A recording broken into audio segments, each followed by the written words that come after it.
معزز سامعین محترم، آج کے جمعۃ المبارک کا یہ بیان میرے عام روایتی گفتگو سے ذرا ہٹ کر ہے۔ ویسے ہر جمعے پر آپ کو کوئی نہ کوئی بات دین کے حوالے سے بتائی جاتی ہے۔ آج ذرا دنیاوی طرز کے حوالے سے کہ ہمارا دین کیا کہتا ہے۔ انسان دنیا میں ہر وقت ایک طرف عبادت میں یکسوئی کی طرف بھی نہیں رہ سکتا، تو اس کے لیے انسان کو اپنی مصروفیت کے لیے کئی اور کام بھی سر انجام دینے پڑتے ہیں۔ خصوصاً نوجوان آج کل مختلف کھیل کھیلتے ہیں، مختلف کھیلوں میں مشغول ہوتے ہیں۔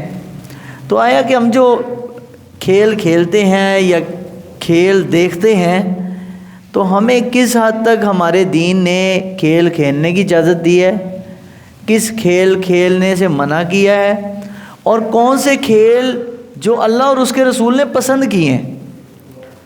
تو آج ہم قرآن مجید کی روشنی میں اور احادیث طیبہ کی روشنی میں کھیلوں کے بارے میں ہمارا دین کیا کہتا ہے، آج اس پر انشاءاللہ گفتگو کریں گے۔ دعا ہے اللہ ہمیں سن سنا کر عمل کی توفیق عطا فرمائے۔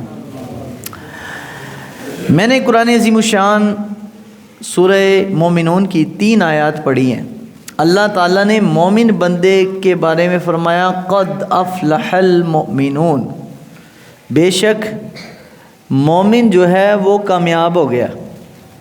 مومن، دیکھو اتنی بڑی گارنٹی میرا رب دے رہا ہے کہ بندے تو میرا بندہ بن جا تو تیرے کامیابی کی گارنٹی میں دیتا ہوں۔ اللہ نے فرمایا بندہ بندہ ہونا چاہیے، بندہ رب کا بندہ ہونا چاہیے، تو اس کی کامیابی کی گارنٹی تو نے، میں نے، کسی مولوی پیر نے نہیں دی، بلکہ کس نے دیا بھائی؟ اللہ نے۔ اللہ کہتا ہے قد افلح المؤمنون، مومن کامیاب ہو گیا۔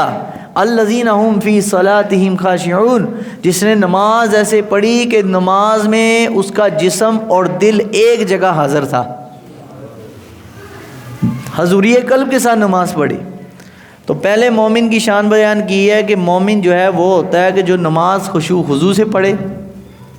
والذین هم عن اللغو معرضون، تو قرآن کہتا ہے مومن وہ ہے جو ہر فضول کام سے اپنے آپ کو بچا لے، ہر فضول کام سے اپنے آپ کو۔ اب فضول کام کی شرعی حیثیت کیا ہے؟ کوئی لمٹ، کوئی بارڈر تو ہونا چاہیے، پتہ چلے فضول کام یہ ہے۔ حضور علیہ الصلوۃ والسلام نے ارشاد فرمایا، میرے آقا کی حدیث مبارکہ ہے، آج ہم بہت سارے کام کرتے ہیں لیکن اس میں دین کو اپنے اس طرح متوجہ نہیں کر پاتے کہ ہمارا دین اس بارے میں کیا کہتا ہے۔ جو جی میں آئے کر لیتے ہیں، لیکن ایک بہت سادہ سا اور سیدھا سا اصول اللہ کے نبی نے بیان کیا کہ فرمایا من حسن الاسلامی ترکہ ما لا یعنی، فرمایا مسلمان کی اپنے دین سے محبت۔ کوئی کہے نا میں بڑا عاشق رسول ہوں، میں بڑا محبت کرنے والا ہوں اللہ سے بھی، اپنے نبی سے بھی، اپنے دین سے بھی، تو قرآن کیا کہتا ہے؟ اب وہ کھیلوں کی طرف ہی میں آ رہا ہوں۔ قرآن کیا کہتا ہے؟ اللہ کے حبیب کیا فرماتے ہیں حدیث پاک میں؟ حضور نے فرمایا مسلمان کی اپنے دین سے محبت کی یہ نشانی ہے کہ وہ ہر بے مقصد اور فضول کام کو چھوڑ دے۔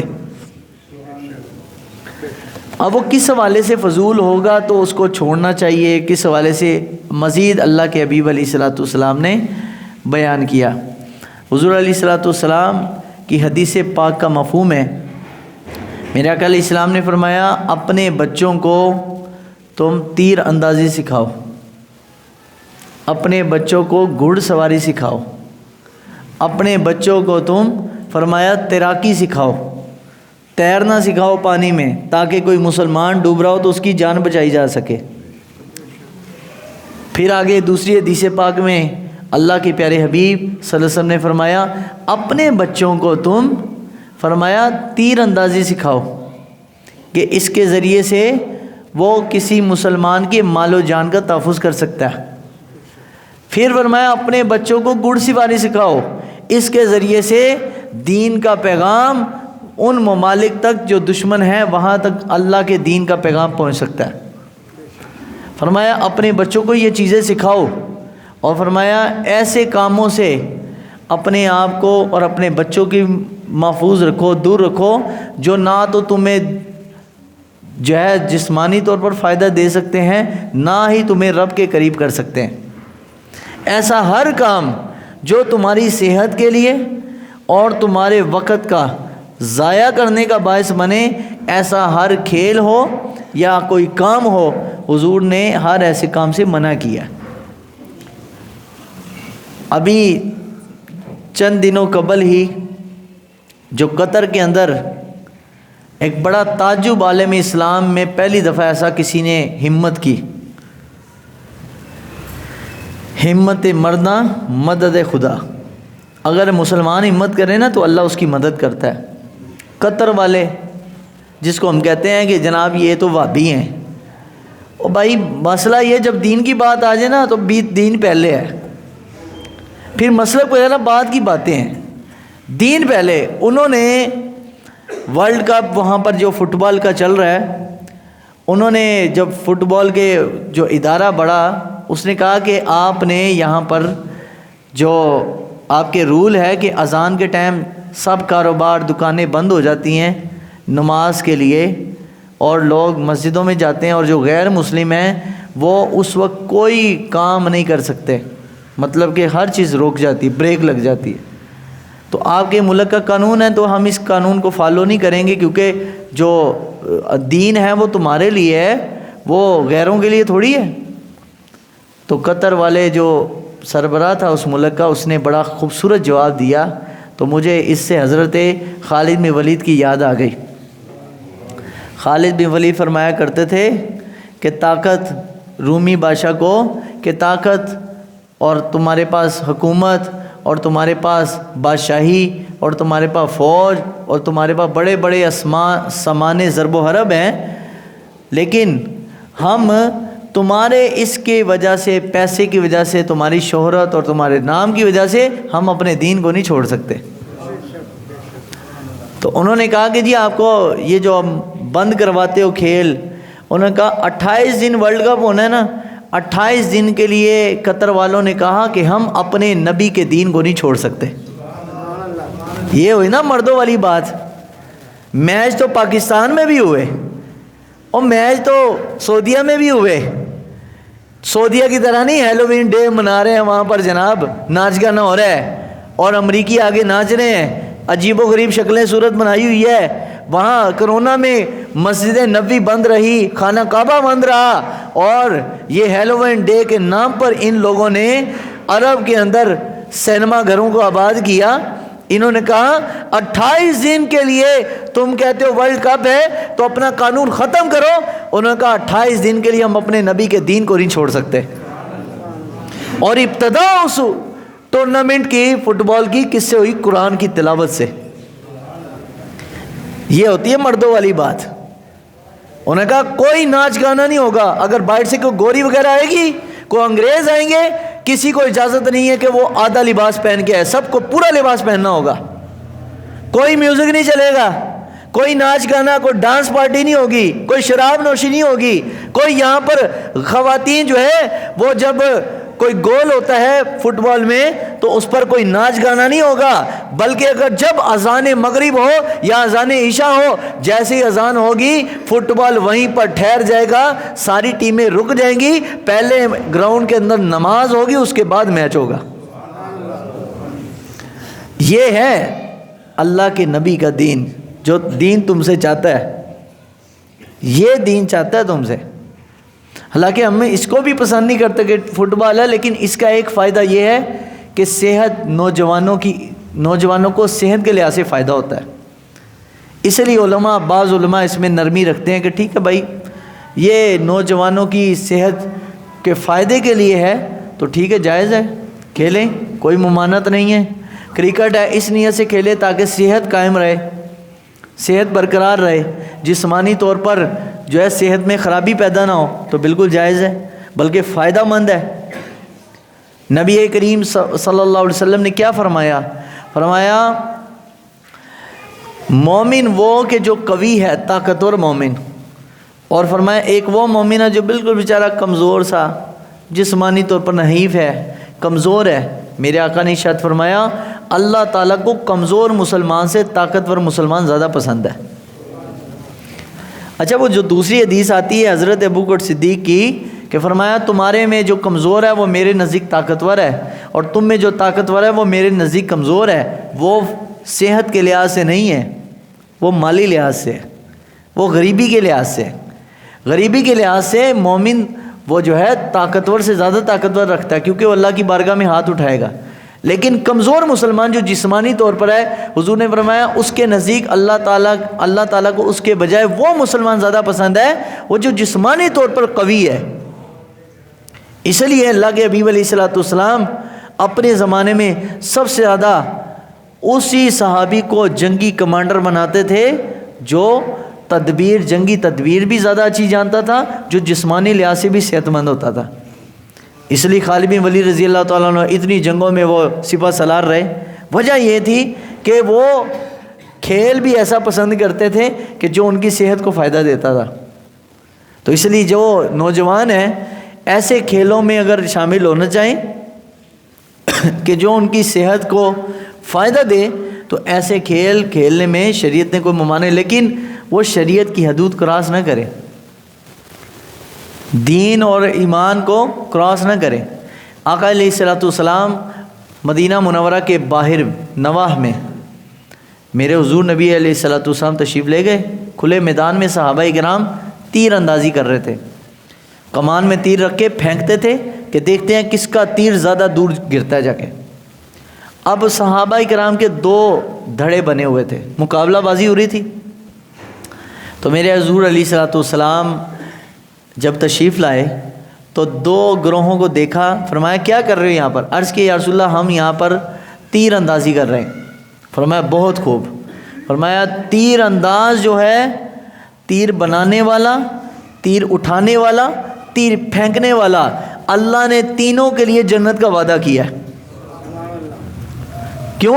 فرمایا وہ مسلمان کی جان کا تحفظ کرتا ہے۔ اللہ کو بڑا پسند ہے کہ وہ مسلمان اپنی طاقت کا استعمال مسلمان کی جان بچانے کے لیے کرے، مسلمان کے مال بچانے کو کرے، مسلمان کی عزت بچانے کے لیے کرے۔ جو اس طرح سے کسی کی جان مال کا تحفظ کرے گا، عزت کا تحفظ کرے گا اپنی طاقت کے ذریعے سے، حضور نے فرمایا اللہ نے اس سے جنت کا وعدہ کیا۔ اب نبی علیہ السلام نے فرمایا کہ ٹھیک ہے، ایک گروہ کی طرف اشارہ کیا کہ میں ان کی سائڈ پر، تو حضور نے فرمایا آپ تیر چلاؤ۔ اب جس کی طرف حضور علیہ السلام ہو گئے انہوں نے تیر پھینکا، اور جس کے مخالف اللہ کے نبی علیہ السلام جن کے مخالف میں کھڑے تھے وہ بھی صحابہ کرام تھے، وہ کھڑے ہو گئے خاموشی سے۔ حضور نے فرمایا تم کیوں نہیں تیر مارتے؟ عرض کیا یا رسول اللہ آپ جس گروہ کی طرف آپ کھڑے ہیں ہم آپ کے مقابلے میں تیر کیسے پھینک سکتے ہیں؟ یہ تھا صحابہ کی محبت کا عالم۔ دیکھیں وہ عقیدت میں لا کے کھیل ہی ہے نا، حضور ان کی طرف کھڑے ہو گئے، کھیل کے لحاظ سے بھی وہ مذاقاً بھی، وہ عام حالت میں بھی اللہ کے نبی کے ادب کو کم نہیں ہونے دے رہے۔ وہ نہیں چاہتے کہ جس طرح حضور علیہ السلام ہے ہم اس گروہ کی طرف بھی تیر پھینک دیں، نبی کی طرف تو بات کی بات ہے، نبی پاک صلی اللہ علیہ وسلم جس گروہ میں شامل ہیں اس گروہ، حضور نے فرمایا چلو میں تم دونوں کے ساتھ ہوں۔ پھر انہوں نے مقابلہ بازی کی۔ تو نبی علیہ الصلوۃ والسلام مسجد نبوی میں تھے، اپنے گھر میں تھے، ریاض الجنہ مسجد نبوی کے بالکل ساتھ۔ نبی علیہ الصلوۃ والسلام اپنے گھر، اپنے کمرے، اپنے حجرے مبارک سے باہر نکلے تو دیکھا صحابہ مسجد میں دوڑے لگا رہے، مقابلہ کر رہے ہیں بھاگنے کا، کون زیادہ سپیڈ سے بھاگتا ہے۔ اب نبی علیہ الصلوۃ والسلام، اور دن بھی تھا عید کا، تو وہ بھاگتے اور بھاگ کے چھلانگ لگاتے کہ کون زیادہ بڑا جمپ لگا سکتا ہے۔ اب مسجد میں تو بھاگنا نامناسب ہے نا، ادب کے خلاف ہے، لیکن میرے آقا علیہ الصلوۃ والسلام نے دیکھو قاعدہ ہی بدل دیا۔ اگر عبادت کے لیے آ رہے ہو، حکم ہے کہ اگر جماعت بھی جا رہی ہے مسجد میں آرام سے چلنا ہے بھائی، جماعت بھی جائے آرام سے آگے، جماعت سے مل سکتے ہو تو مل لو، ورنہ سلام پھر رہے تو کوئی بات نہیں، بھاگو نہیں۔ لیکن صحابہ کو اتنی اجازت دی، اللہ کے حبیب دیکھتے رہے، حضور نے کسی کو منع نہیں کیا۔ پھر حضرت عائشہ، عید کا دن تھا، عائشہ نے بلایا، عائشہ آؤ تمہیں حبشی غلاموں کا کرتب دکھاتا ہوں کہ وہ کس طرح بھاگتے ہیں، کس طرح میدان جنگ کی تیاری کیسے کر رہے ہیں۔ تو نبی علیہ الصلوۃ والسلام حضرت عائشہ کو اپنے کندھے پر حضرت عائشہ کا سر رکھا، فرمایا دیکھو۔ چھپکے سے حضرت عائشہ ایسے اپنے دروازے سے نا چھپکے سے دیکھ رہی، حضور بھی اپنے دروازے پر چھپکے سے دیکھ رہے۔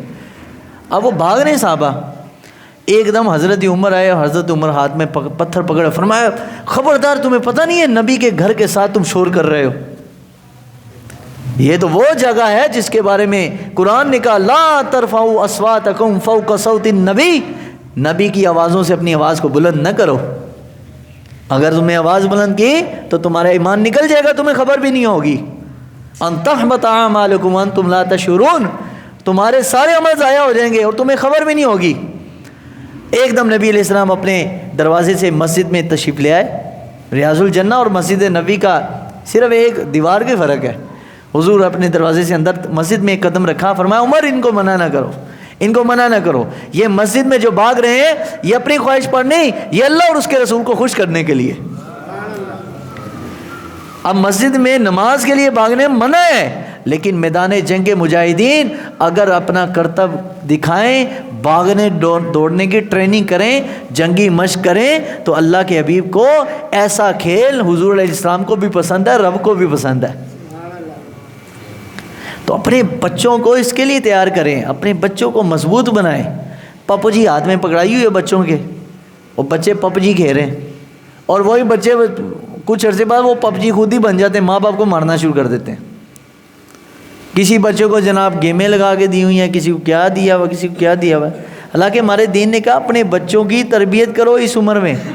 ہم نے اس عمر میں بچوں کو موبائل پکڑا دیا، بیٹا یہ لو، یہ بچوں کے ساتھ کھیلو، یہ گیم کے ساتھ کھیلو، موبائل میں کارٹون دیکھو۔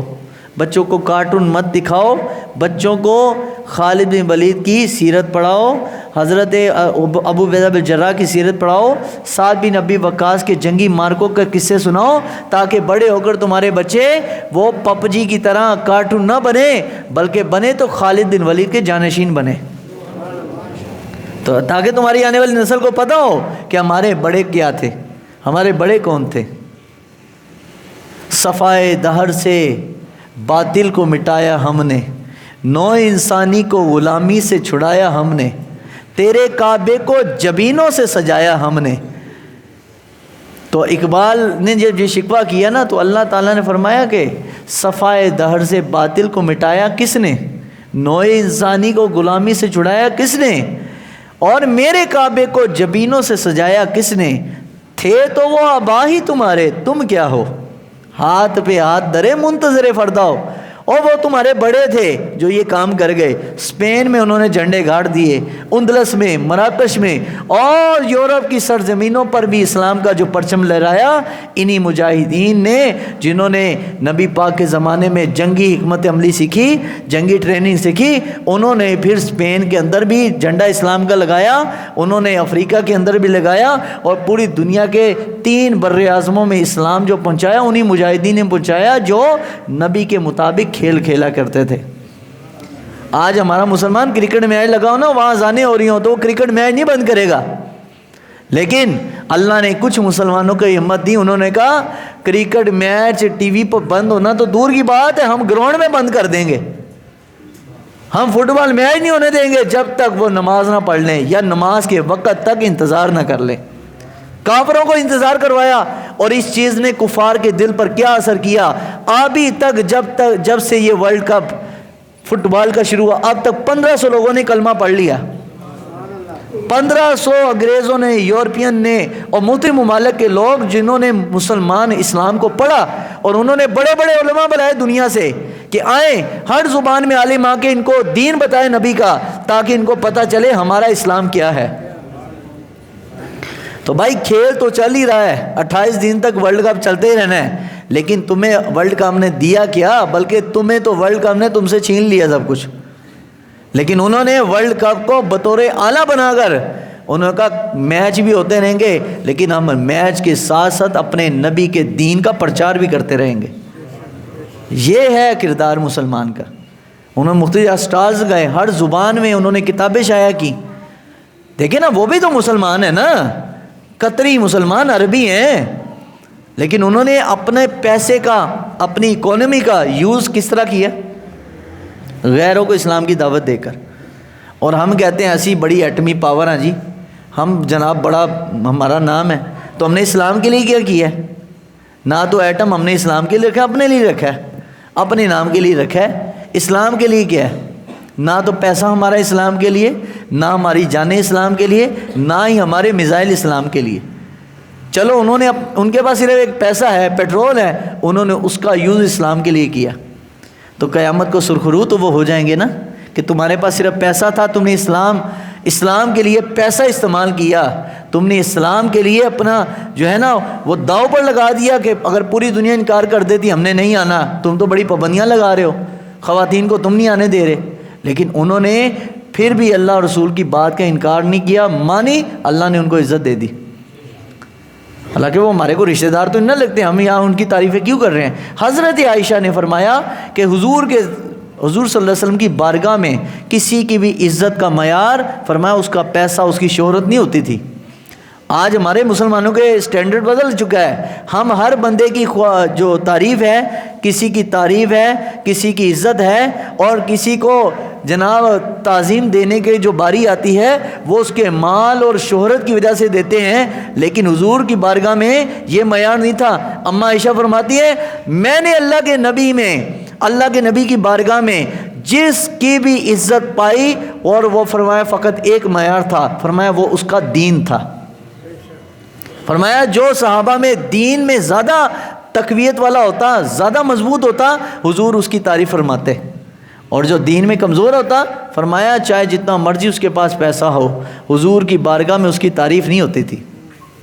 تو تعریف کا معیار صرف ایک دین ہے. آپ کی طاقت، آپ کی جان، آپ کا علم، ہر بندہ اپنے آپ کو دیکھے کہ میرے پاس وہ کون سی چیز ہے جو میں اسلام کے لیے پیش کر سکتا ہوں، میرے پاس کون سی وہ چیز ہے جو دین اسلام کے لیے کام آ سکتی ہے. اگر آپ پوری زندگی اسلام کے کام ہی نہ آئے تو تمہاری اس زندگی کا فائدہ کیا؟ تمہاری جوانی اسلام کے کام نہ آ سکی، تمہارا پیسہ نہ آ سکا، تمہارا تعلق اسلام کے کام نہ آ سکا، اور تمہاری برادری اسلام کے کام نہ آ سکی، تمہارے جناب پہلی بننا تمہارا اسلام کے کام نہ آ سکا، تو پھر تم مسلمان صرف اچار بیچنے کے لیے ہو؟ صحابہ نے تو اپنا مال بھی، ان صلاتی و نسکی و محیای و مماتی للہ رب العالمین، انہوں نے کہا ہمارا جینا، ہمارا ماننا، ہماری عبادت، ہمارا سب کچھ اللہ اور اس کے رسول کے لیے. ہم نے کیا دیا ہے؟ ہم نے دین اسلام سے لیا ہے، اسلام کو دیا کچھ نہیں ہے. تو کوشش کریں اپنی زندگی میں کوئی ایک عمل کر جائیں کہ جو آپ کا اسلام کے لیے کام آ جائے. قطریوں کا پیسہ اسلام کے کام آیا نا تو ہمارا دل خوش ہو گیا، ہمارا دل خوش ہو گیا. اب یہ نئے آرمی چیف حافظ قرآن آیا، ہمارا دل خوش ہوا کہ شکر ہے یا اللہ کو پاکستان میں بھی کوئی حافظ قرآن اور سید زیادہ، سید بھی ہو، حافظ بھی ہو، تو اور شکر ہے یا اللہ کو ایسا اللہ تعالیٰ اس سے خالد بن ولید جیسا کام لے لے، کشمیر آزاد ہو جائے. ہماری تو دعا ہے نا، ہم تو دعا ہی کر سکتے ہیں کہ اللہ تبارک تعالیٰ ان کے دل میں کوئی ایسی بات ڈال دے کہ اللہ تبارک تعالیٰ اس کے ذریعے سے کشمیر فتح فرما دے. تو پھر ہم کہیں گے واقعی سیدنا امام حسن مجتبیٰ کی اولاد میں سے واقعی امام حسن کا جانشین آ گیا. تو عمل سے ہے نا بات، زندگی عمل سے بنتی ہے، جنت بھی جہنم بھی. تو یہ عمل سے ہے. اللہ تعالیٰ کی بارگاہ میں دعا ہے اللہ ہمیں عمل کی توفیق عطا فرمائے.